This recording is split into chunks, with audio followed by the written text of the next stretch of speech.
Andrew figured out why my truck was redlining itself. So lucky me, I went 4.5 hours away to finally figure this out and get to the bottom of it.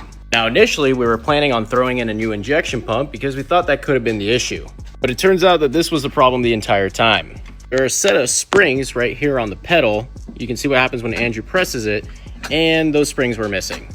On top of that, the incorrect size ball sockets were used on the actual linkage, so whenever I pressed the pedal down all the way, this thing wouldn't return and it would be stuck wide open. So the solution here was to throw in a new spring on the bottom, also get that sorted, and then put in a new linkage. So we have a whole new rod in there. This will no longer happen. It'll travel all the way at max and travel back. Now you guys might be wondering, why did it reset whenever I turned the key if it were stuck all the way? Well, it's because of the solenoid. So whenever it would start running away on me, not an oil-fed runaway, I would turn the key off and it would reset it.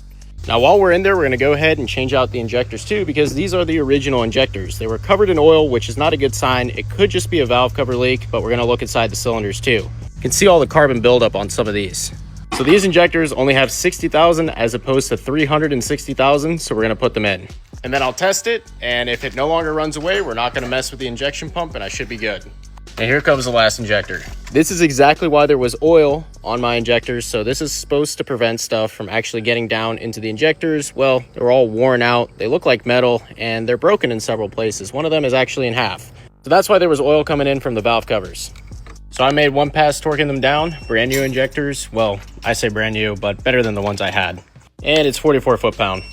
So everything's back together now. The last measure here was to have me sitting there and crank the car while Andrew was out here cracking each injector. So we're getting all the air out of the system. So it should be good to go now. I'm going to test it right now and see if it still runs away on me.